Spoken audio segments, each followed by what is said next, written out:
Hello दोस्तों, आप सभी का स्वागत है हमारे इस नई वीडियो में।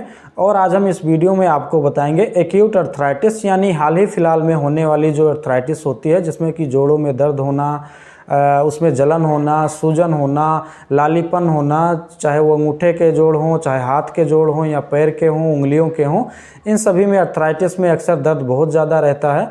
तो इसमें कई प्रकार की दवाइयाँ प्रयोग की जाती हैं, जिसमें कि कुछ बेसिक दवाइयाँ होती हैं, कुछ बहुत ही रेयर दवाइयाँ होती हैं। तो इस वीडियो में हम एक्यूट जो अर्थराइटिस में प्रयोग होने वाली दवाइयाँ होंगी, यानी जो शुरुआत में होने वाला जो अर्थराइटिस होता है, उन दवाओं के बारे में आज हम इस वीडियो में बात करने वाले हैं।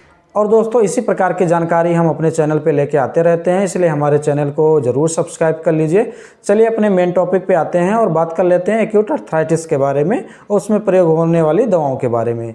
देखिए दोस्तों, जो अर्थराइटिस होता है, इसमें जो जोड़ होते हैं, इसमें बहुत ज़्यादा दर्द होने लगता है, इसमें सूजन हो जाता है, जलन होती है, साथ ही साथ ये लाल भी हो जाते हैं, जिससे कि बहुत ज़्यादा पेशेंट को दिक्कत होती है। उठने बैठने में बहुत ज़्यादा दर्द होने लगता है, साथ ही साथ उनको चलने फिरने में बहुत तकलीफ होती है। अर्थराइटिस कई प्रकार की होती हैं दोस्तों, और इसके कई कारण भी होते हैं। उसके कारण के हिसाब से ही, उसके प्रकार के हिसाब से दवाइयाँ चलाई जाती हैं डॉक्टर के द्वारा।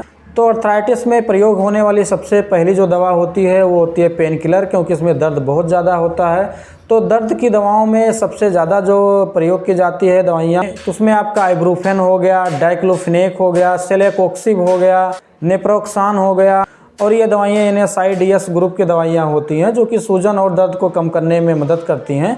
अगर इन दवाओं के इस्तेमाल के बावजूद भी दर्द नहीं कम होता है, तो इसमें ट्रामाडॉल जैसी जो दवाइयाँ होती हैं उनका भी इस्तेमाल किया जाता है। अब पेन किलर के बाद में दोस्तों जो दूसरी दवा प्रयोग की जाती है अर्थराइटिस में, वो होती है स्टेरॉयड की दवा। स्टेरॉयड में ज़्यादातर कॉर्टिकोस्टेरॉयड ग्रुप की जो दवाइयाँ होती हैं उन्हीं का इस्तेमाल किया जाता है। ये कॉर्टिकोस्टेरॉयड ग्रुप की जो दवाइयाँ होती हैं, ये भी दर्द और सूजन को कम करने में मदद करती हैं। इसमें जो पहली दवा है वो प्रेडनिसोलोन, इसका इस्तेमाल किया जाता है। और अगर बहुत ज़्यादा जलन या सूजन है या दर्द बहुत ज़्यादा है, तो उसमें कुछ और हाई लेवल की स्टेरॉयड प्रयोग की जाती हैं, जैसे कि मेथाइलप्रेडनिसोलोन हो गया, डेब्जाकार्ट हो गया। इस प्रकार के जो स्टेरॉयड होते हैं इनका इस्तेमाल किया जाता है। और दोस्तों, जो इम्यून सिस्टम से होने वाली अर्थराइटिस होती हैं, यानी जो हमारे शरीर की प्रतिरक्षा तंत्र होती है, वो कई बार हमारी हड्डियों जोड़ों पर अटैक कर देती हैं, जिसकी वजह से जो अर्थराइटिस होता है, यानी जो दर्द होता है, इस प्रकार के अर्थराइटिस में जो डिमार्ट्स ग्रुप की दवाइयाँ होती हैं उनका इस्तेमाल किया जाता है। डिमार्ट्स की फुल फॉर्म होती है disease modifying anti rheumatic drugs. इस ग्रुप की जो दवाइयाँ होती हैं, जो इम्यून सिस्टम के द्वारा होने वाले अर्थराइटिस होती हैं, ये दवाइयाँ उसमें प्रयोग की जाती हैं। इन दवाओं में कौन कौन सी दवाइयाँ आती हैं, तो उसमें जो सबसे पहली जो दवा आती है वो होती है मेथोट्रेक्सेट। दूसरी जो दवा होती है वो होती है हाइड्रोक्सीक्लोरोक्विनिन, जो कि मलेरिया में भी प्रयोग की जाती है। और तीसरी जो दवा होती है वो होती है सल्फासालाजाइन। तो बेसिकली ये तीन दवाइयाँ होती हैं जो कि इम्यून सिस्टम से होने वाली अर्थराइटिस में इसका इस्तेमाल किया जाता है। और अगर दोस्तों अर्थराइटिस रूमेटॉइड अर्थराइटिस है, तो इसमें बायोलॉजिक्स ग्रुप की जो दवाइयाँ होती हैं उनका इस्तेमाल किया जाता है। इसमें हम बात करें कि बायोलॉजिक ग्रुप की कौन सी दवाइयाँ होती हैं, तो उसमें एटानेरसेप्ट, एडलिमुमैब और एनाफ्लिक्सिमैब दवा जो होती है, इसका इस्तेमाल रूमेटॉइड अर्थराइटिस में किया जाता है। और इसके अलावा दोस्तों, अगर यूरिक एसिड के बढ़ने की वजह से वो दर्द हो रही है, सूजन है या लाली है, जिसमें कि खासकर आपका जो गठिया होता है या आपका जो गाउट होता है, उसमें यूरिक एसिड को कम करने वाली दवाओं का इस्तेमाल किया जाता है, जैसे कि कोल्चिसिन और एलोप्यूरिनाल। ये जो दोनों दवाइयाँ होती हैं, ये यूरिक एसिड को कम करती हैं हमारे ब्लड में, जिससे कि जो होने वाला है, इससे जो गठिया रोग होती है, जो गाउट होती है, उसको ठीक करने में इन दवाओं से मदद मिलती है। और इसके अलावा दोस्तों, कई बार बैक्टीरियल इन्फेक्शन की वजह से भी अर्थराइटिस हो जाता है, यानी जोड़ों और हड्डियों में दर्द होने लगता है, सूजन या लालीपन हो जाती है।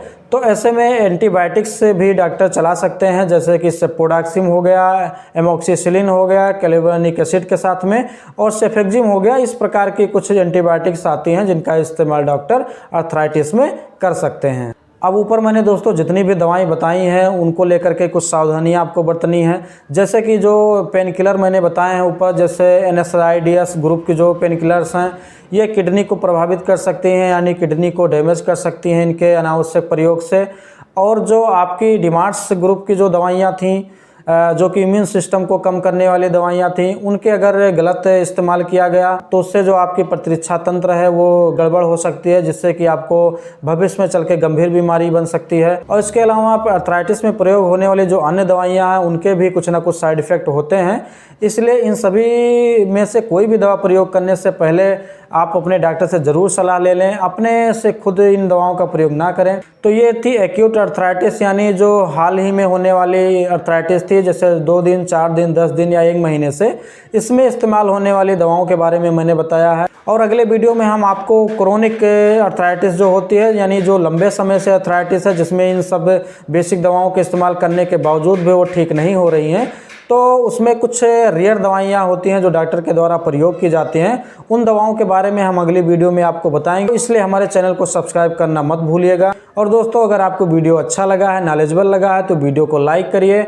और अन्य लोगों के पास भी शेयर करिए, ताकि उनके पास भी जानकारी पहुंच सके। और फिर से मुलाकात होगी आपसे अगली वीडियो में, तब तक के लिए नमस्कार।